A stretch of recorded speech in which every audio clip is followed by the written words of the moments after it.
that Nintendo has finally rolled out Nintendo Switch Online. Obviously, we all had some trepidation about that for a number of reasons. One, the Nintendo Switch hardware sort of shoehorns itself into being able to succeed and fail at certain things when it comes to the kind of modernized infrastructure we expect from Steam and PlayStation and Xbox, but also because it's Nintendo and they have a weird kind of historic way of kind of bungling this stuff, but being pretty cute about it. So we got to play a bunch of Nintendo Switch Online. I really dug into what was going on and what was working, wasn't working. So we thought we'd put together a quick list, just our impressions of the good and the bad of Nintendo Switch Online. And again, this is at launch. Yep. This is obviously going to change. This will improve. It's an online platform. They're just kind of putting it out there. But first things first, the good. The NES games. Now, this is very odd because NES games have historically been tied to Virtual Console, which is their sort of like label for retro games on modern platforms that they sell. Nowadays, they are through the online infrastructure, which is odd, but it sort of makes sense. So hear me out. Nintendo has launched something like 20 brand new NES games on Nintendo Switch. They can be played in handheld mode or in dock mode. They can be played online or offline. So there's a lot of good going on there. The company promises new games will be added every month. So the good is that we've got a bunch of iconic games: Mario 3, Super Mario Brothers, Donkey Kong, The Legend of Zelda, River City Ransom, hell yeah, Double Dragon, like some of my favorite games of all time, Dr. Mario. They're all here. They're all playable right now, and it's $20 a year, and there it is. And so they're going to keep adding more games, and that's good, right? So there's a good right there. Here's the bad. If this is anything like Netflix, we don't know if they'll go away. Some of these might come and go. Third-party licenses might expire. We see this all the time where games sort of just vanish from the ecosystems of these stores. So right now, fingers crossed that they'll all stay there and the library will keep growing. But realistically, some of them might disappear. You can't buy these games. You can't own these games. You're only effectively leasing these games from Nintendo. Sure.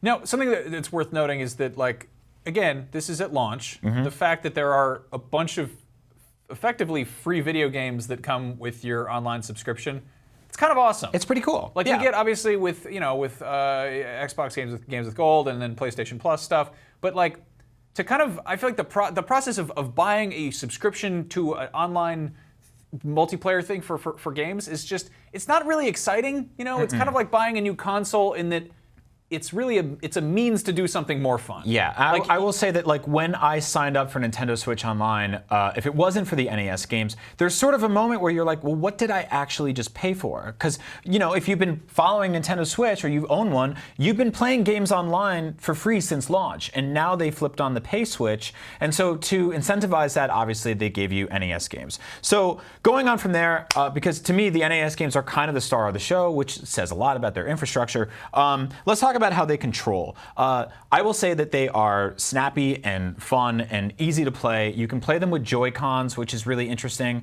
I played with the Pro Controller. We've talked about this in the past. I've modded my Nintendo Switch using shells on Amazon, as you can see right here. Here we go. And I put a D-pad on mine. So it's great. They work really well. They control it really well. Here's the bad, though. You can't customize the controls on these systems like you could on Wii U or other platforms. So you see that Y and B angle I just illustrated there. That's how most people play, I don't know, Super Mario Brothers. Y runs, B jumps, the bottom of your thumb does all the leaping and the top of it does all the running. You can't do that here. You can do that with X and Y. You can do that across with B and A. None of them feel just right, which means that no one really sat down and said, like, let's try this out with Super Mario Brothers and see how it works. And you can't customize these controls. I'm hoping this is something they patch. This seems to be one of the biggest complaints about the service right now. Y button is effectively useless in this scenario. So let's see if that changes. It's also kind of hilarious that one of the biggest complaints about Nintendo's online infrastructure is the button configuration for a 35-year-old video game are a little bit wonky. It's a little wonky. Yeah. We will keep going. You can play these games online, which is great, because you've never been able to do that before. This is the first time in history where you can play online with your friends, which is maybe on Hulu. Maybe. Now I don't know how many. I'll put it this way: how many of your friends have a Nintendo Switch?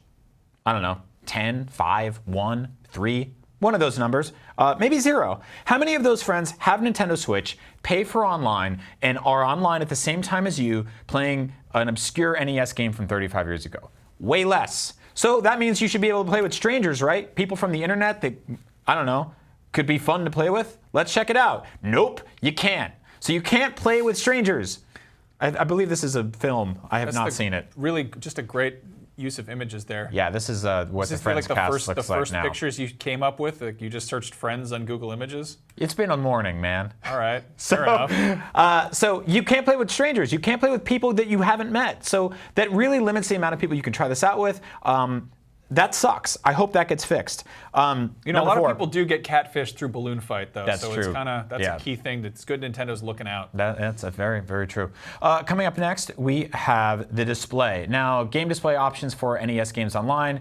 You have 4:3. You have Pixel Perfect, which is my preference, and CRT filter. 4:3 stretches it a little bit. I'm not crazy about that. CRT filter adds the sort of like old scanline looking things. If you've played games on a big fat old TV from 30 years ago, maybe you remember that. That's good. I'm glad that exists. Here's the bad. You see that thing down there? Can you move us out of the way for a second? It says select, start, and ZR at the bottom of the screen always. That never goes away. So no matter what NES game you're playing, it just gives you button prompts, which is ugly. It sucks. Like, I don't want that there.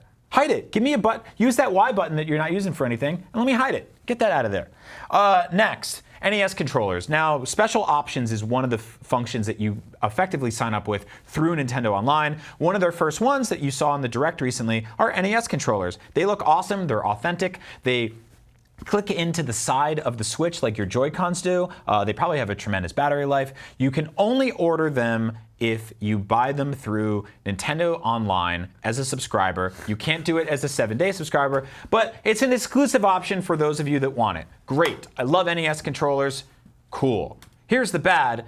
You can't use them for anything but Nintendo Online NES games. Now, there are a bunch of NES games on Nintendo Switch right now, like 6 Mega Man games. There's 4, not my favorite one, but again, it's been a morning. And so I put that in there to illustrate that you can't play NES games that exist already. For example, there's a game on Nintendo Switch through the Arcade Archives collection called Verse Super Mario Bros. It's the arcade port of Super Mario Bros. It's weird. Can you play that with an NES controller? No, you cannot. No, it's an arcade game, you madman. I guess, but it's the same button layout as the regular Super Mario Bros., which you can play. That is like just a classic Nintendo being Nintendo move. Like the controllers are also $60, which turns out to be $70 with tax and shipping, blah, blah, blah, blah. So they're expensive, they're limited use, and they're available right now. And I bought them anyway because I'm a huge sucker. You could also just get a third-party one. You could. Check out 8BitDo. They make some really good ones. All right, so next. Signing up. Signing up was pretty painless. You get a 7-day free trial. You can bump it into a month or 3 months or 12 months. 12 months comes out to like $1.70 a month. It's dirt cheap. They're giving these things away. The family membership is awesome. You can get multiple accounts on there. It gets a little sort of like dodgy in terms of like the language of how that all works. So like John and Kate all have Switches with their Spawn. It's a little odd. Who has? So signing up is quick and easy. You can do it through the Switch. You can use your gold coins to pay for it. So if you've bought a bunch of digital games before, there they are. You can use those points there. Here's the bad. When you're done doing that, they don't explain anything to you. Here's an image they have on their website of how to use cloud saves and everything like that. But nothing on your Switch tells you how to do that. It feels like weird snake oil. It does. Feels very odd to just be like, yep, you gave us the money. They don't even nudge you to go play NES games. You have to go to the eShop and pull up that icon itself, which, as you know, on the Nintendo eShop, 30 games come out every week. Things get buried, so I don't know how that's going to work out. Right now, you pay $20 and you effectively get nothing immediately and no instructions on how to use it. And finally, voice chat. Voice chat obviously is a big, big thing across all video game modern consoles and playing online. It's not exactly the sleekest thing to do on Nintendo Switch, but they've got it. They've got voice chat, and so do we here at IGN. The picture you hugging Mario is just awful. That's how I learned how to be a parent. If I saw that picture and hadn't met you, I would not be your friend today. Like that guy's, I don't know how I feel about him. Yeah. Adult man hugging smaller Italian. I think he'd still be my friend. I'd be friends with Pear though. He's trying to use that as a phone. That's hilarious. No, it's not. That means he doesn't know how it works. So anyway, that's how it has voice chat. Hooray! NVC is a show that started as a joke because Nintendo voice chat was not a real thing, and now Nintendo has voice chat. So it's got to work, right? Yeah. Perfectly. Yeah, totally. It's, Kind of. So here's the bad. You need a dedicated iPhone app to make that work. And so that means that you have your Switch open, you have your phone open. Both of those things need to be charged by completely separate charging cables.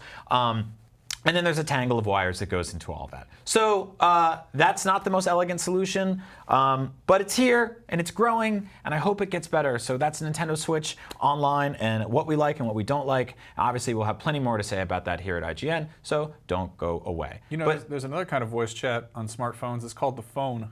That's true. You could Call up your friends Yun Yun and Alice and Show. Is that who their names are? Pedro, Marie. Yeah, that's true. Frank. Oh, hey, thanks for watching our video on Nintendo Switch Online and what we like and don't like. Speaking of things we do like, here are 5 Nintendo Switch accessories you should buy. After that, we did a video on our favorite battery packs for Nintendo Switch, so check that out too. Up at Noon is a show we do every Thursday at 12 p.m. Pacific Time on IGN, YouTube, Twitch, and other websites, so watch that when you can. Usually that time. That's a good time to watch it. Or later, whenever you want, really. But mostly right then. Thanks.